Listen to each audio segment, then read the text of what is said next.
All right, it looks like we are live, but that's debatable. So if you can hear me and you can see me, let me know in the chat so we can get this conversation started, as we have quite a bit to talk about tonight. But in reality, what we really need to focus on is the fact that not only are things running out, but people are realizing they're running out. That's really what we need to talk about. So, like I said, if you can see me, you can hear me. Let me see the 5x5.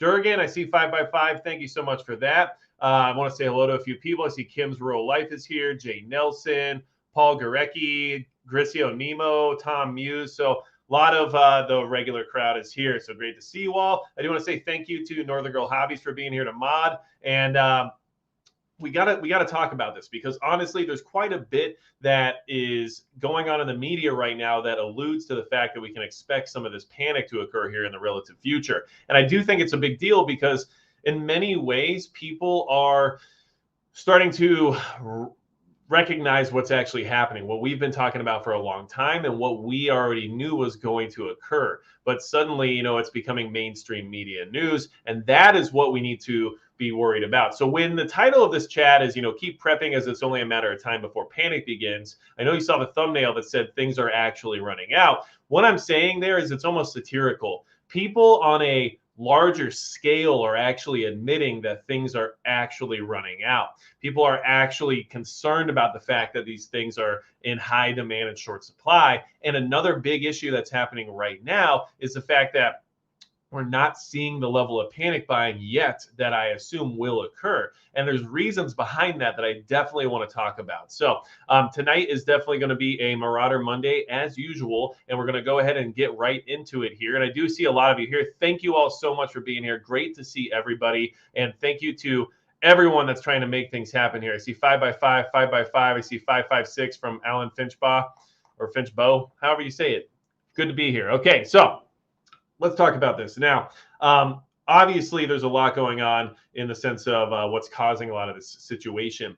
But when the mainstream media gets a hold of these different stories and this different, I guess you would say, news that they're trying to put out, which we already were aware of for a long time now, we start seeing a different shift in the sense of public opinion as well as public perception about how things are. And so this whole trend is going on now, but you can see here that this apocalypse now tagline is also part of this entire trend, right? And I'll just throw it out there at occasion. I do avoid saying certain things on these live chats to avoid any kind of flags coming our way. Just throwing it out there. But what I'm going to say is that people are finally catching on, and the way they're reacting to it is very drastic, let's say. So when you say apocalypse now, because you're looking at an empty grocery store, I mean, I would call that, pretty extreme in the sense of reaction, but it's what the average person is starting to feel when they're taking a look at what's actually happening in their own backyard. And now we have people talking about, their Instacart people being able to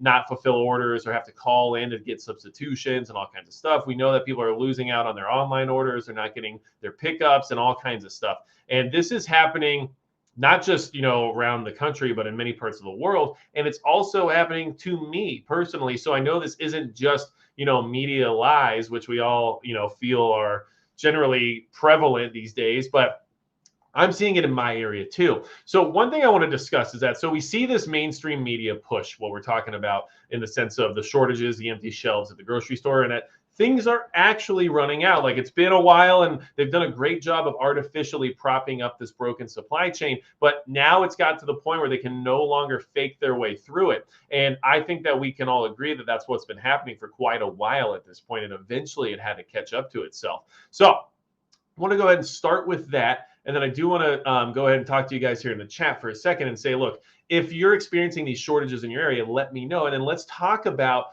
why we aren't going to see the level of panic buying like we saw back in 2020, at least right now, okay? Because I think that is definitely a change that is a problem. It's actually making things worse than what you would expect in the sense of seeing widespread panic buying now. There's actually more problems involved with it, okay?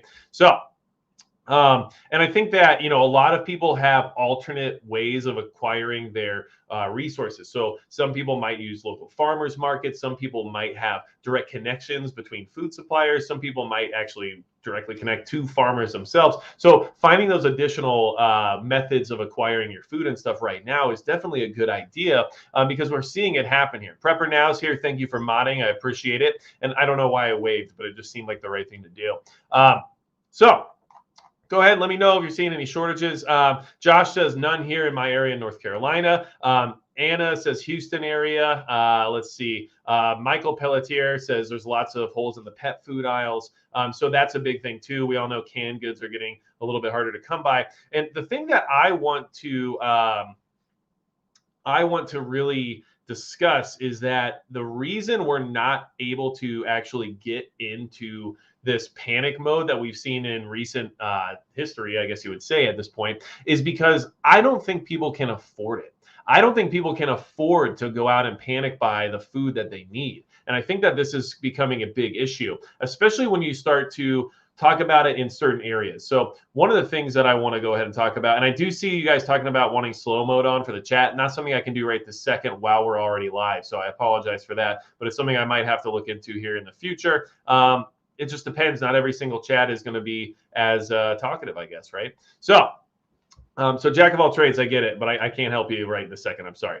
All right, so what we're seeing is like Atlanta is being smashed by this whole shortage right now, right? That's a huge metropolitan area with a lot of demand and a lot of people who are going to be relying on these supply chains to get all of their basic goods. And when you live in somewhere like Atlanta, just walking over to the local farm isn't as easy of a concept as it would be if you live somewhere further out in Georgia, right? So one of the things that we have to consider is that these empty shelves are hitting places like Atlanta and these big population centers, and they're really starting to alert people to some of the problems. But the biggest thing that you're going to find in somewhere like Atlanta is that there's a big portion of the population there that is low income. And what we're going to find is that you can't actually expect to see the level of panic buying yet that we actually experienced back in March of 2020, because people in that income bracket can't even afford to go get the food that is available at this time. Because if you haven't been at your grocery stores or at your big box stores, or also trying to just kind of see how things are going more so than just doing your usual shopping,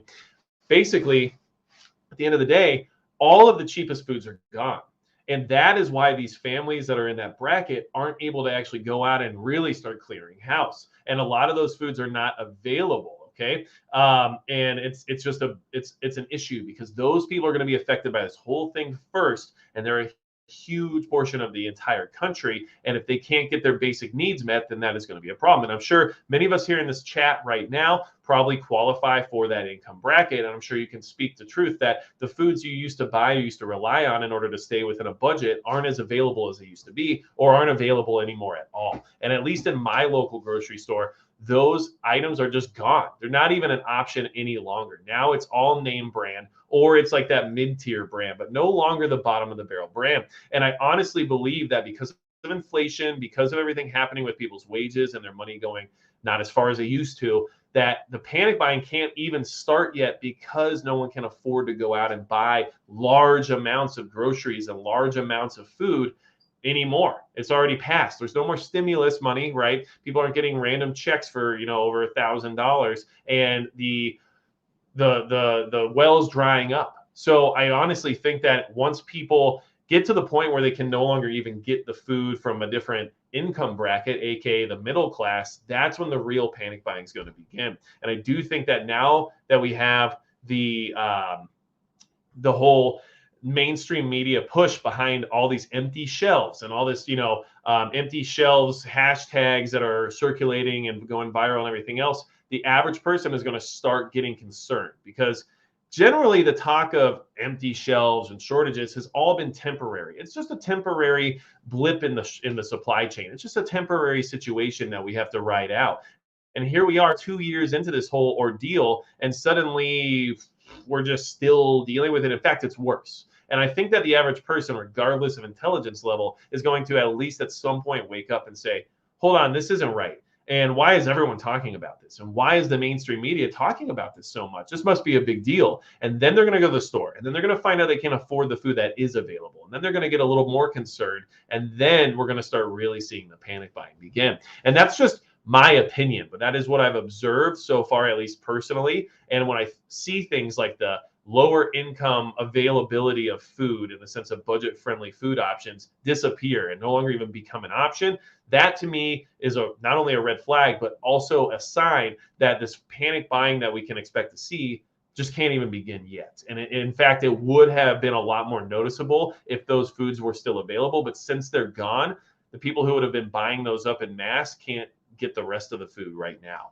And anytime I go to the store, it's not just about the low level, like budget friendly food options that are there. And look, I buy some of that stuff because I'm, financially conscious when it comes to groceries. That's why I'm so aware of this stuff. But at the same time, one thing I've noticed is that even if something's on sale, a lot of times it's gone too. It gets cleared out very quickly. If there's a good deal, things disappear. I mean, if you see ground beef on sale, I mean, that is gone immediately. You have to be like the first person there in the morning to get what you need. So this is all happening. Rip Curl Readiness, good to see you. Glad you're here. Thank you for helping me mod. Gray Man Prepping, good to see you as well. And listen, if anyone has questions or anything, just go ahead and @ Magic Prepper me in the chat, just so it highlights, because things are moving pretty quick. But at the same time, I'm glad we're able to have good conversations here in the chat tonight. So one thing I just want to mention really quickly is that in last week's live stream with Bear Independent, when we were talking about support for the Kentucky storm victims, we actually raised $895 in that chat through Super Chat. So I really appreciate all of your support for that. And that money will be sent over to Grindstone Mineries very soon here, once some of that, Google money disperses, which is a whole process if you're unaware of it. But at the end of the day, I let Bear know we're going to get that taken care of, and I really appreciate all of you doing that. So $895 is awesome to just come up with and send over to a great cause. So now, moving on from there, not only is the groceries an issue, so now this is another thing that's going to cause panic, because people are going to actually need these things to, in some way, stay alive. And that to me is another thing we need to talk about, and that's the pharmacy shelves themselves. Okay, so this is happening in Houston, and sometimes I source local news for a lot of these articles because it's happening in their area and they have less of a reason to show bias or to put a spin on the story, and more so they're just trying to talk to the people who literally live there. And it's hard to put a veil over the people's eyes who are actually at these stores experiencing these situations. So just a reminder that sometimes local news is a good way to go when you're trying to get decent information. But of course, they all have parent companies. Don't worry about that. Now, so in Houston, they're having the same issues, but they're also worried about the pharmacies, okay? And so people are having problems getting over-the-counter medicines, but we also know the same problems exist for actual pharmaceuticals that require a prescription. So what we're seeing is that people are going to start freaking out about that, because some of the people that are in Houston right now are talking about the fact that, they can't even get the cold medicine that they came to the store for. And once you can't get medicine, right? So it goes from food,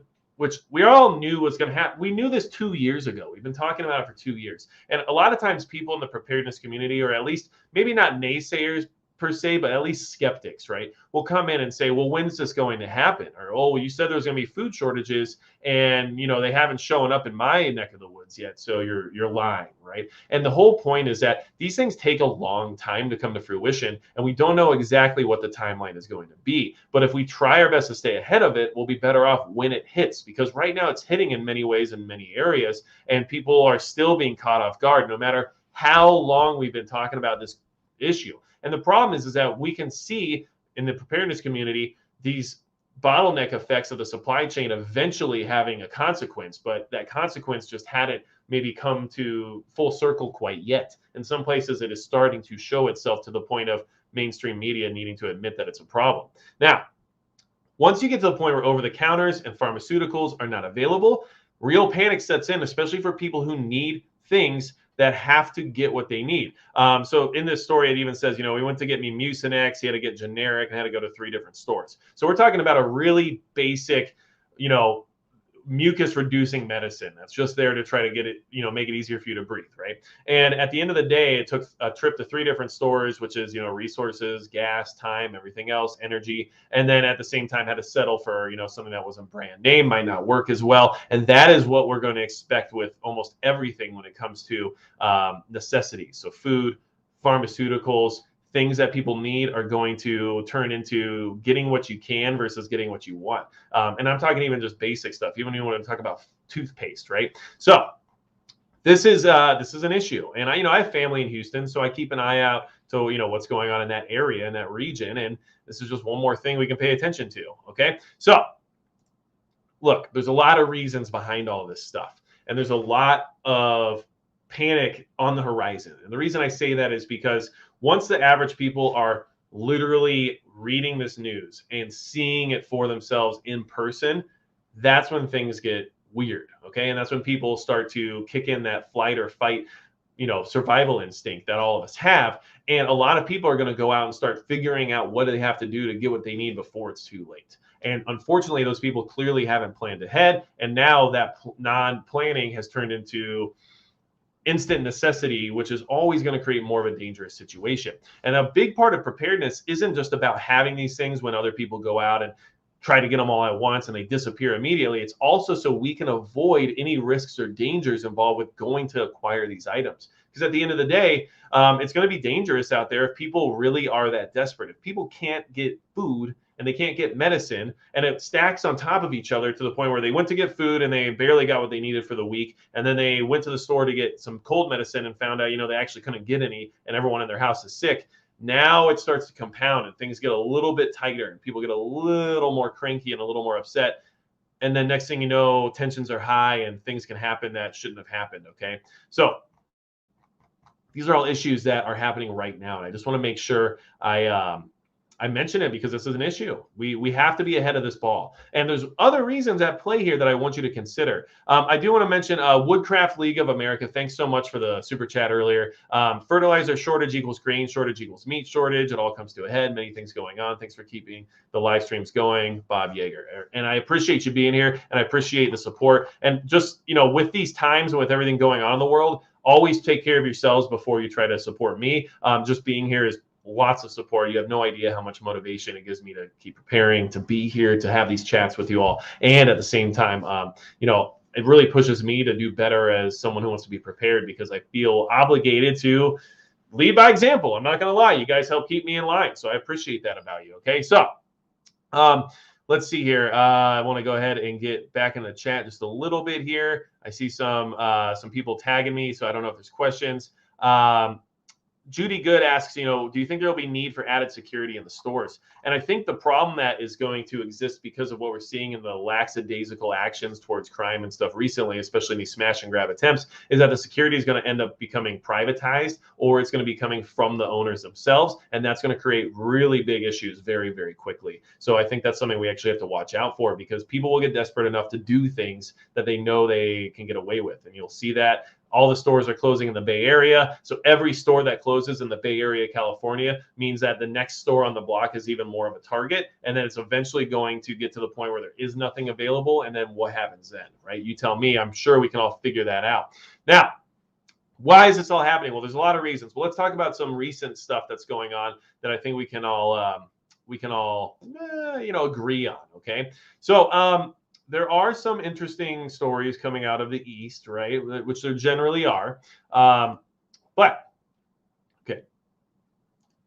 So, Tianjin is on partial lockdown, right? Which partial means like a crazy amount of lockdown. We're talking 14 million people are affected by these lockdowns. There's like 3 levels that they have put into place, and it's all based on like what area you're in. And there's some areas where you literally can't leave your house, right? So this is all happening over there. And we know that the authoritarian regime that's in place is more than willing to just slap a piece of tape on somebody's door and says, if this seal's broken, you're done for, right? So this whole situation's going on over there. Now, why does this matter for what's going on over here? Well, and I wanted to just, reference that so you guys had an idea of, as to why this is important to this conversation right now. So just so you're aware, the port of Tianjin is one of the largest ports like in the world, I guess, and it's the largest shipping hub in the northern area of that country, right? And like I said, I avoid some conversation just because things get weird sometimes. Let's just be honest.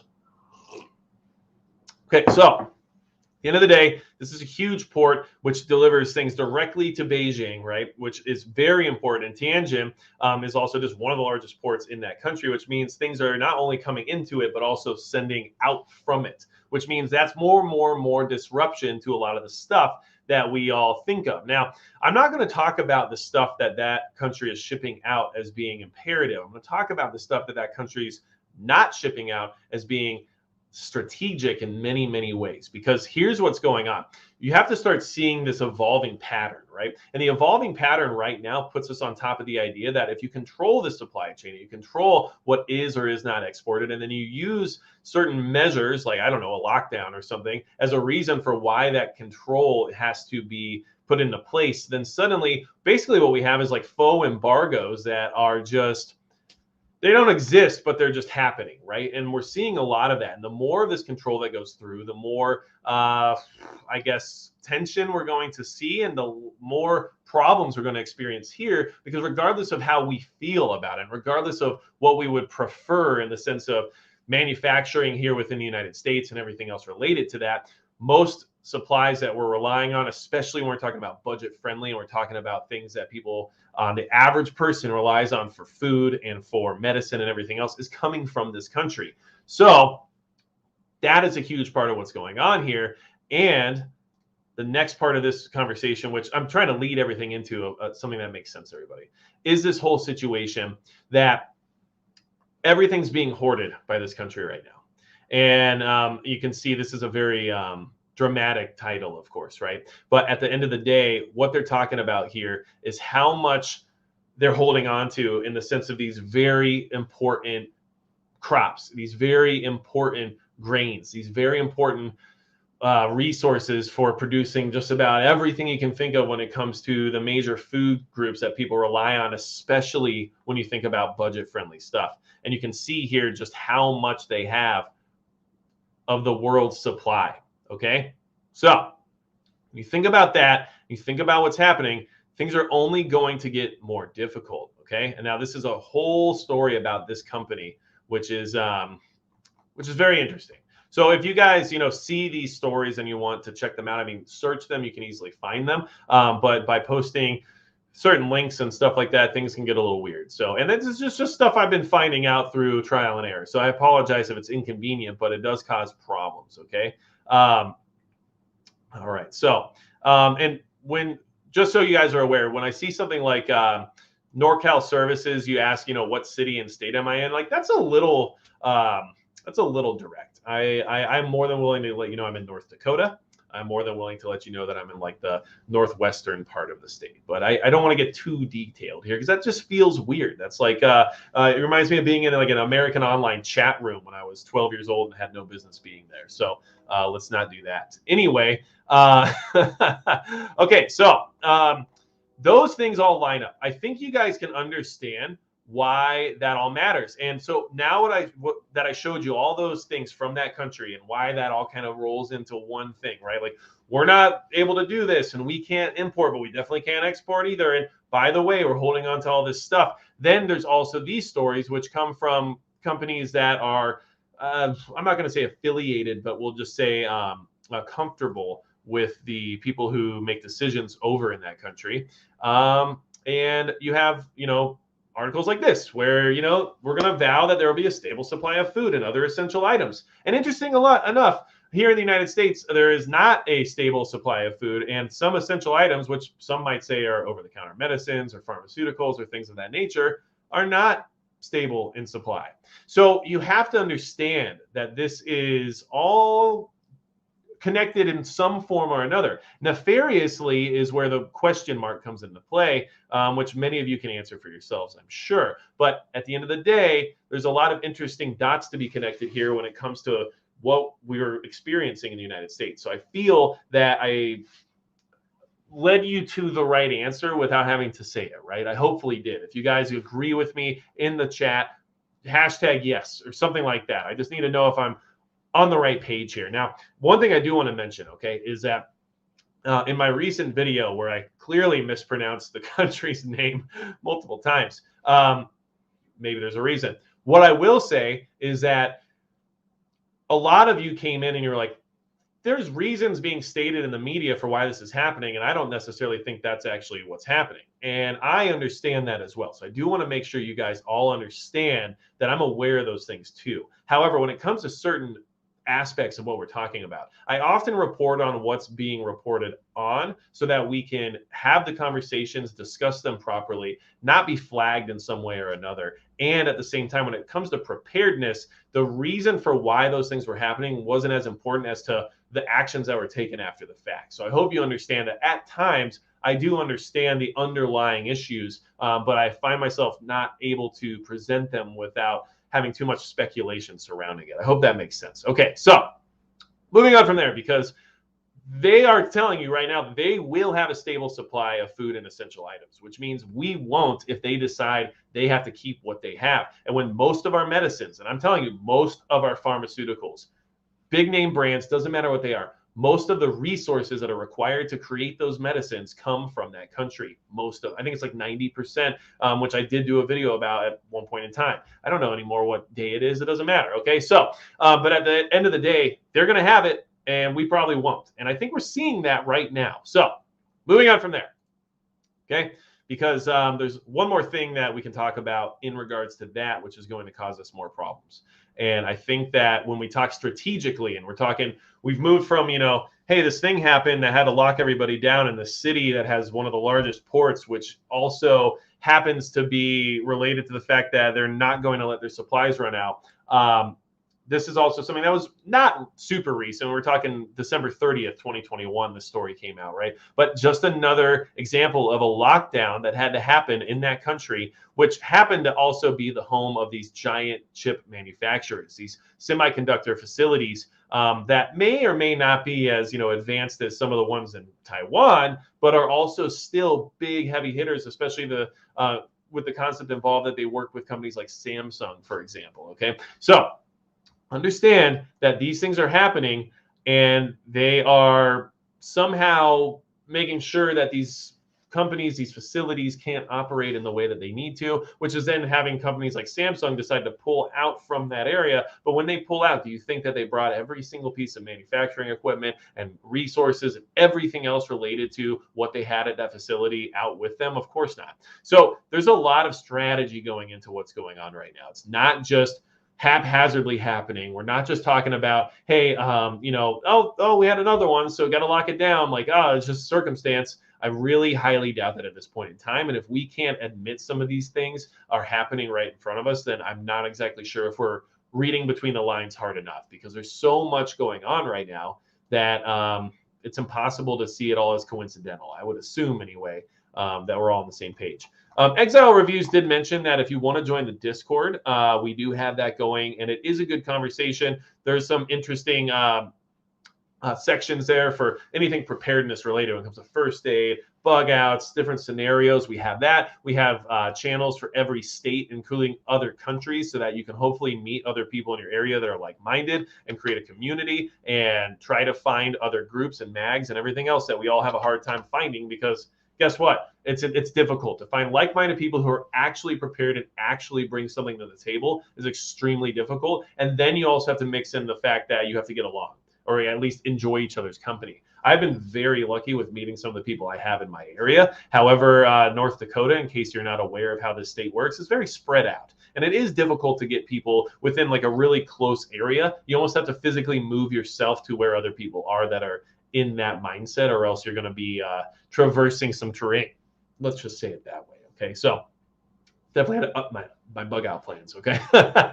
Okay, so now so I see like in the chat, so Prepper Now mentioned something along the lines of Taiwan is like willing to burn their own semiconductor factories to the ground if they ever get invaded. And that might be the case. But I also know that Reuters put out a story just recently about the fact that, their entire government security system, everything in their country that revolves around basic infrastructure of authority is infiltrated already. So I wouldn't be surprised if a lot of that infiltration is surrounding those companies and surrounding the idea of protecting those assets if that was to ever come into play. Just my 2 cents, just what I would do if I was in charge of a country that had plans like that. So, and if anyone ever wants me to be in charge of a country, let me know, because I'll see what I can do about it. But as of right now, I don't think that I'd have a lot of support. So, it is what it is. And I also am definitely not qualified. But let's see here. I do want to go ahead and move on to another thing we should consider. So when I was talking about all the underlying issues as to what was going on in Kazakhstan, right? I'll say it, it's fine. Basically, of course, there's a lot of things happening there. But one thing that, some people mentioned, and I definitely wanted to bring up, because I think it is important to keep in mind, is that they are a huge producer of the world's uranium, okay? And in 2019, they produced 43% of the world's uranium. And if uranium isn't a very sought after resource, then I don't know what else is, because honestly, that's a huge number. You have to understand. So in 2009, it was the world's leading producer with 28% of the production, but 10 years later, it's got 43% of the production, which means they're extremely rich in uranium ore. And it means that there's a lot of strategic reasons for why anyone might want to be involved with what's going on there. And of course, we know what Russia was willing to do in the sense of moving in and trying to take advantage of a situation where they knew they could easily put boots on the ground. I'm sure they were invited. But at the end of the day, this is another thing to keep an eye on, because these are the moves we're seeing happening around the world. So when you see this kind of information and when you can kind of correlate it to what's going on, right? And now today, I believe we already had stories coming out of that area saying, everything's been squashed. It was an attempted coup. Everything's back under control and we're good to go. Well, okay, sure, I guess that's what happened, but we can expect to see more of this resource grabbing occur. And when I say resource grabbing, I'm only saying that based on how quickly things escalated in that area. And it's probably because of how resource rich it really is. It's also very rich in oil and gas and other things, which are very important for maintaining civilized society. So here's what you need to understand. With these power grabs happening, when things start to run out, some countries are willing to do what they got to do to get the resources they need instead of waiting for them to run out. And I think we can expect to see more of these kind of power plays here in the future, which is why you should be concerned about this whole semiconductor situation, because whether or not you think it's a big deal, or whether or not you think we have plenty already with all the vehicles and all the computers and all the game systems and everything else that has semiconductors in it, who cares? There's a million, we could always figure it out. At the end of the day, we don't have enough, and everybody's military strategy relies on technology that runs off of these semiconductors. And another thing that you should consider, which I think is definitely applicable to what's happening right now, is that the idea of something like siege warfare, right, is that you create a situation where your enemy has nowhere else to go, and then you cut them off from the supply line. You cut off their supply chain, and then you wait them out, because at some point in time, they're going to run out of resources. So in a modern world, in an aspect where we're not talking about castles, right? But when we're talking about countries, if you can wait long enough for, let's say, a semiconductor shortage to get to the point where a military can't keep up with the technology and can't keep up with modernization because they can't acquire the necessary components in order to do so, all you have to do is wait long enough until your technology supersedes what the other country has, because now you've had enough time to catch up, and not only catch up, but possibly take over. So these are things we should all see happening, right? We have to definitely keep these things in line. All right, we have to make sure that we're keeping an eye on them and that we're paying attention. And we also have to make sure that we understand that the masses are starting to see what's happening here. And when the masses start to see what's happening, I get concerned, because I think that that is a good sign that things are actually as bad as we've been talking about for a long time now. When the mainstream media can't even get past it, I mean, that is something we should definitely be concerned about. Now, one thing I do want to mention, and this is just this is important, and I'll go ahead and share this link in the chat, because I think everyone should read it. But I think that we should also talk about it a little bit, okay? And I'm going to talk about it in the best way that I can without creating any problems for ourselves here, because that can always be a thing. But this is in legislation right now in Washington State, and this is something that people are talking about quite a bit right now. It's the idea of being detained due to your status, and the fact that You might need to go to a safe location in case there was ever any kind of a health issue with you or your family or whoever they decide might need to leave their current location. Now, I think you all understand what I'm trying to say here, but these are things that we should definitely look at and understand that this is in the works. Yeah, it might not ever make it to fruition. It might not ever exist, but it might. And just because it does exist now in concept should concern you, because that doesn't ever stop. And now, one thing I think that we can all agree on, if you're Second Amendment related in any form or shape, you know that these types of measures don't just go away because they failed one time. They change some verbiage, they change some ideas behind it, they maybe simplify it or get more descriptive depending on the situation, and then they push the next one forward, hoping that it'll get more support. So these things are things that I keep an eye on because they concern me. Do I hope that they disappear? I do. But at the end of the day, the fact that it's even being discussed and it's even being put out for the public to be aware of should concern you, that this is becoming, I guess, normal in the sense of how some people think things should be handled. This is becoming normalized right before us. And I do think that we are finding ourselves in a very interesting situation moving forward here in the United States. And I think that we are, I don't know. I think that we are in a bad spot in many ways, because when these things start showing up that we talked about a year or two ago, and everybody claimed that it was just rabbit hole type information, and now here we are talking about it like literally getting floor time in the legislative process. That's an issue to me. Okay, Gray Man Prepping says includes children 5 years of age and older, and I'm like, yeah, I know. So I posted the link because I want everybody to actually read it and check it out if you get a chance. It's something that's worth at least keeping an eye on. It's something worth being aware of. And the fact that it even exists here in the United States as a possibility is concerning. I'm concerned. You know what I mean? And gosh, as much as I try to be open-minded and supportive of people who are stuck in certain regions and areas due to circumstance, which I totally understand, if you do want to leave, like, the time is like running out in some ways. And I'm not saying that trying to be, bombastic or anything like that. What I'm trying to say is that the longer you wait, the more of this kind of stuff you're going to have to experience or deal with. And you might find yourself in a situation where you can't ever leave due to whatever type of restrictions they put into place. And I'll be honest with you, like, we have family in California, right? Can you imagine going to California right now unless you had the correct status? I mean, these things are very difficult decisions that you have to take a look at, and even visiting your loved ones could be impossible in some ways here in the future if things keep moving forward in the way that they are. So this is getting very sticky, and I don't like it. And I guess that was the best word that came to mind at the time. And that's unfortunate. So let's see here. There's so much going on right now with all of the protests and all the movements on the ground and people going out of their way to say no to these types of actions. But at the end of the day, they don't care. And I think that's really a big issue that we have to kind of realize. Like, they don't care. So I don't know. I don't know where this takes us necessarily, but if things like this come to pass, I think that will hopefully be the line in the sand for a lot of people.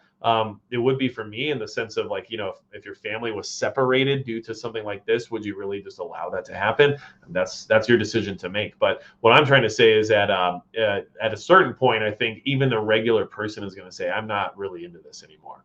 So that's just my opinion. Who knows? Things could change quickly. And for all I know, and this is one thing I always try to keep in mind, and I want all of you to be very aware of, okay? And I want everyone to be able to admit this from time to time. But we are in a bubble in many ways here in our community, in the preparedness community. And the fact that we prepare at all puts us in a very small percentile of people in the entire world, right? So when we think about these things as being, as outrageous as we feel that they are, how many more people are totally on board? Or how many more people feel it's the necessary evil, right? How many people feel that it's like, the lesser of two evils, right? I would assume a lot more people than we would like to admit, and a lot more people than we would care to associate with. So It's the worst way to say that, I guess, but I guess I'm just not friends with those people. I don't know. So, I do want everyone to kind of keep an eye out to what's going on in the world, not just here in the United States, but there are so many things going on here that we have to at least admit that these problems that are happening right before our eyes, in the sense of empty grocery shelves, empty pharmacies, and the fact that people on the, not just the mainstream media, but the average person, the selfie obsessed, phone obsessed person who doesn't get out of their own bubble, that literally thinks that the only things that matter are like within the 12 inches around them, they even are noticing now, right? And that's an unfortunate large size of the population when it comes to that description, but at the same time, like, they're aware of it, and that's going to cause us all problems. So this panic buying, like what you saw with toilet paper, back in 2020, it hasn't looked like that yet. It hasn't started like that yet. But in 2020, people could afford too much toilet paper. Here in 2022, right? Which I know some people hate the way I say that, so I'm just saying it that way on purpose. But but here, right now, at this current point in time, a lot of people can't afford to panic buy. They can't afford to fill a grocery cart or 2 or 6. There you go, 6.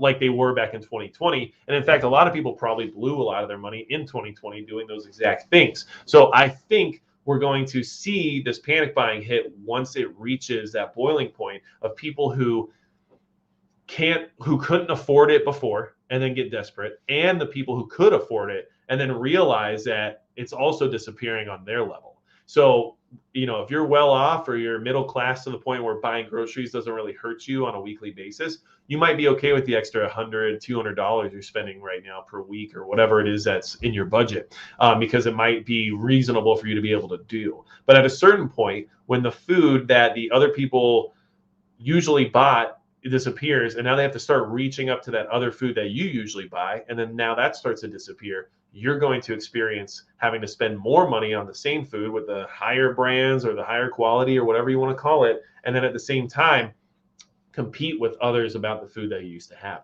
So we're going to see it eventually. I don't think it's happening on the grand scale like we witnessed in 2020 because of that exact reason. And if you guys are feeling that that same way, let me know in the chat, because honestly, like I said, I try to stay on a pretty strict budget when it comes to groceries. I try to be budget minded. So I don't buy all the fanciest stuff. I don't spend extra money just because it's name brand. I do my best to be frugal, right? But at the end of the day, being frugal lately has been pretty difficult. And recently I went to the grocery store to just get like a good dinner and some snacks and stuff like that. And like basically got 2 days worth of food, and not even, it was like a day and a half, honestly. And it was like $40. And depending on the food you get, I guess $40 could be good. But for me in that situation, it's like, did I really just spend $40 just to eat like this one time? I mean, that's how it felt. And like, yes, of course, if you go out to eat, it's going to be like that. But at the same time, I didn't go out to eat. I went to the grocery store and I was trying to just make a nice meal for my family. So this is just where we are these days. Okay. Let's see here. Paul Gorecki says, I have cousins who acquiesce to just about anything if it is for the common good, right? They don't see the freedoms that they give up today as the ones their grandchildren will never know. And that is a big thing that we see happening right now in the world. And I do think that people will grow up without the concern of losing things that they've never had, right? And I think that's, of course, the long-term strategy that a lot of these different things have tried to accomplish, right? When it comes to indoctrination and whatever else you want to relate it to. I do see Admin Honor says, looks like society is in the process of breaking down. I mean, here's the thing, and a big takeaway from Kazakhstan that I think a lot of you should be aware of is that, and look, I can say it correctly, I promise. I'm not that bad, I promise. But one thing we should keep an eye on is the fact that, yes, like we're in a slow collapse, and we've been in a slow collapse for quite a while. It's been propped up, it's been artificially inflated for things to keep moving forward in one way or another. But at the end of the day, like, things have gone downhill especially since 2020. Okay, so what we saw in Kazakhstan, though, was an immediate collapse in many ways. In 7 days, they went from protests to internet shut off to, basically letting soldiers do whatever they wanted in the sense of trying to quell the crowd, okay? And I'm only saying it that way because I don't want to say anything too crazy here, but you understand what I'm trying to say. And that is a good example as how quickly things can get once that spiral starts to speed up. And it always does towards the bottom of a funnel, right? So this is something that we should definitely be aware of too, that it's still slowly breaking down, but there is a point in time where that will speed up. And I hope it doesn't speed up, and I hope we don't fully break down. And that's not the concept of preparedness. I don't want any of these things to happen. I don't want any of them to be happening.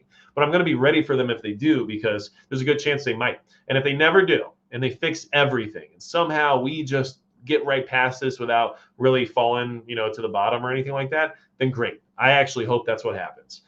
Do I have a lot of faith in anyone that has the official capacity to make some of those decisions to actually fix these problems we have right now? Of course not.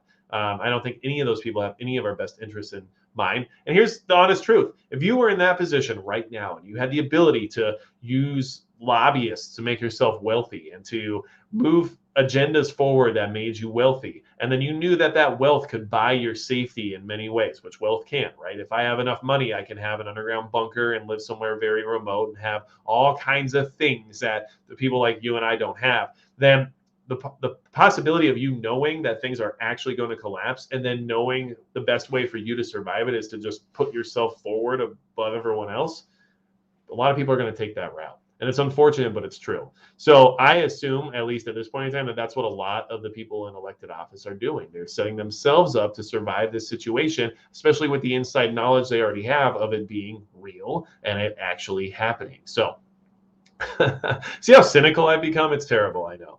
But you guys are here, and that is one thing that keeps me from being fully cynical, because having the motivation to be here and to talk to all of you and keep preparing and have this community to help back me up in the sense of moving forward and preparedness and talking about what's going on in the world and trying to make people aware of why preparing is so important is really moving me forward in the sense of, like, not just, when it comes to being prepared and everything else, but also in the sense of like being a better person. Like, I really feel better about like what we're doing here as a community, and it forces me to want to grow the community more. So this year, look, this time of year in North Dakota, things slow down because in negative 25 degrees, which it was just like 2 days ago, I don't do a lot because things are literally dangerous, right? But at the end of the day, my goals this year is to really get out, build more community, meet surrounding members of the local community, try to get involved with some volunteer work possibly and do some of that. And hopefully down the road here, I'll be getting some training. I want to go to some higher end like training institutions and really learn better forms of self-defense and medical care. And at the same time, I want to collaborate with other people who are doing things that are helping people and getting more people prepared. So I'm hoping to do a lot more of that this year. And with all of your support, like, that's becoming a possibility. And I can't wait to like bring you along for the ride and hopefully, make it worth your time and also help you be better prepared by doing so. Okay. Let's see here. Mark Fallos, thanks so much for being here. Thanks for always, supporting the channel. I really appreciate it. And like I said at the beginning of the chat, thanks to everyone who donated during the live stream last Wednesday for the support of the Kentucky storm victims. Like I said, we raised $895 for Grindstone Ministries, which was boots on the ground, giving people food, clearing off their properties, helping them rebuild their homes, and all the things that we literally can't all do ourselves. So the financial support there is huge, and I really appreciate that. Let's see here. I got some people here I want to talk to. Commander Cripps says the Fed has started to crash the market. The people in power are trying to give these agencies the power to do things that would be considered unconstitutional otherwise. We're not far from collapse, in my opinion. And so I think that's a very community thought at this point in time. I think a lot of people are feeling that same way and feel that these powers are being maintained in order to facilitate the things that are going to happen moving forward. And I think that's a lot of the debate right now is like, how long do these emergency powers last for? And why are they necessary for this extended amount of time? Because we know that eventually they're going to move things into a territory that we don't necessarily want to be in. That's just my opinion as well. But I think a lot of us can definitely agree with that whole communal thought process at this point in time. Okay. So, and I do want to say that, I try to get to your questions. I apologize if I haven't got to you. Alan Finchbaugh says you're not cynical. The people who tell you everything is going to be fine are the real cynics, and I totally get that too. And I think that a lot of people are feeling that too.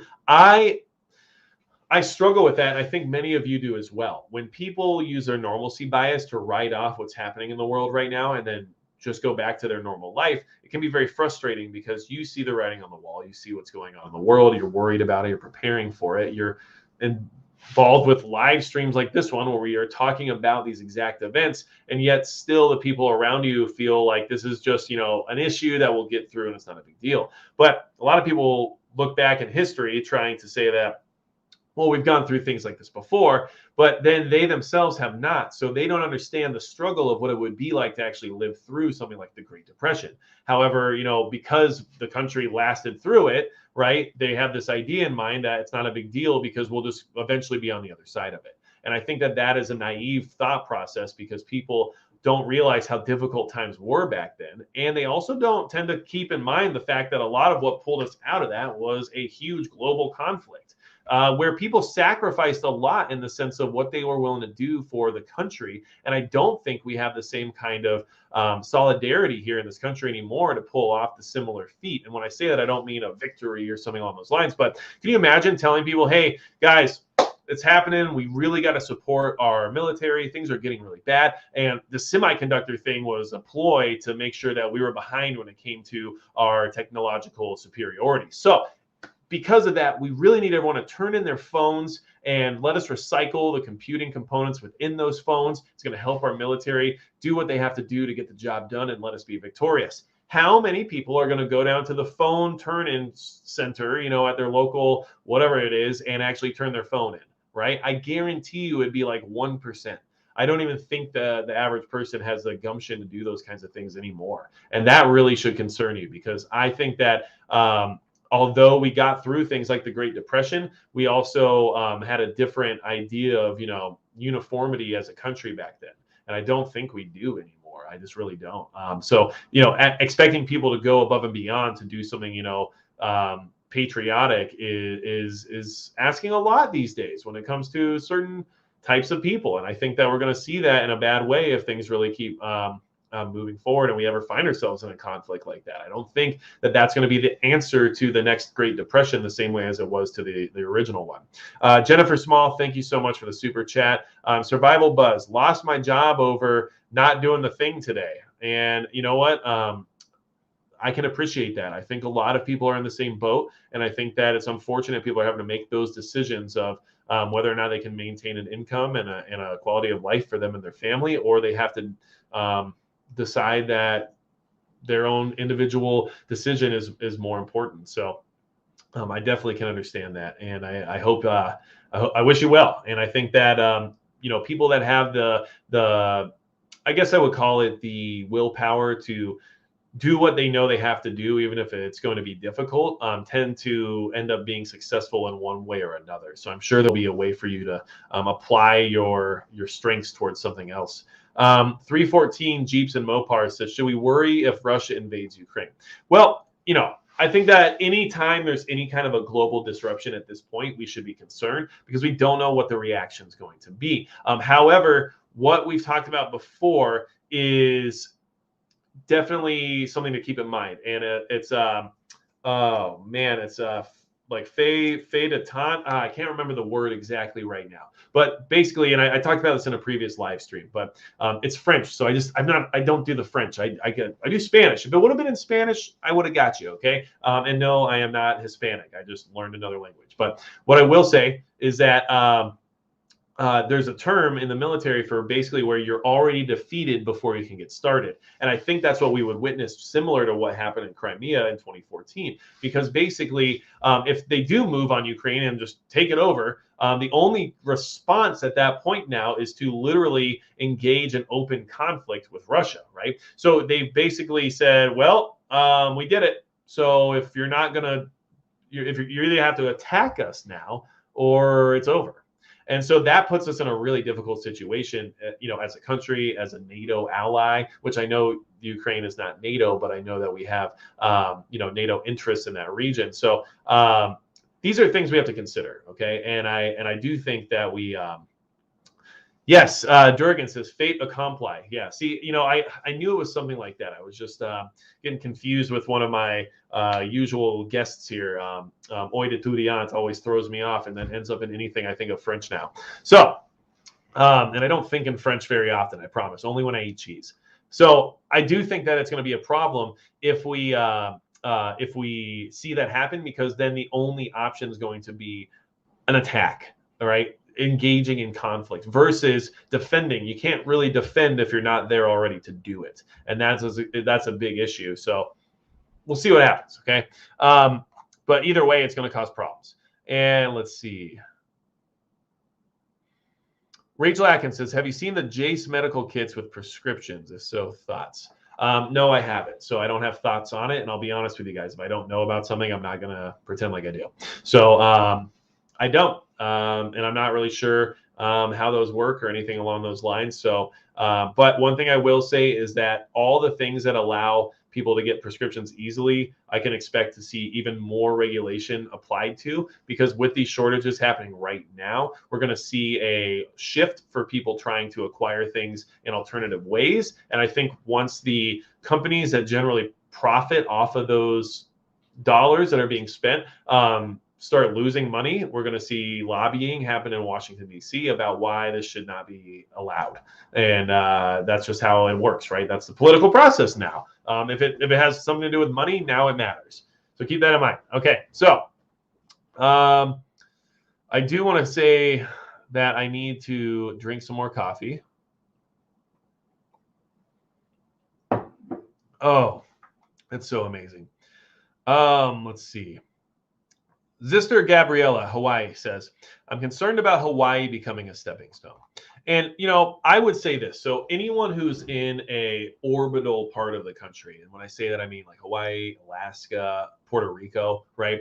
If you're not attached to the contiguous 48, clearly you are in many ways the front line, right? Regardless of whatever kind of situation we're talking about, if there is ever a conflict, you have to anticipate the idea that you might be cut off, at the very least, from the rest of the country, right? So understand that, if you're on the islands of Hawaii, your resources are going to be very limited if things ever happen in the sense of an embargo or an attack or anything along those lines. So that is a huge reason why, if you're in those areas, I would prepare. Alaska, of course, and gotta love Alaska Prepper. Rudy is awesome. And, I think he's a great guy to follow. If you don't know Alaska Prepper, make sure you check his channel out. But, if you're in Alaska, you should definitely be stocking up, because not only do you have a harsh environment, you have difficult travel in order to get to where you are, but at the same time, like, a lot of your supply chain is based off of, being brought in from air and from ship and everything else that we know easily goes away if things aren't up and running as usual. So if you're in an orbital area, which is what I'm calling it now because it sounds, cool, I guess, then I would definitely be prepping hard. I would make sure I had plenty of supplies, understanding how quickly the resources can run out.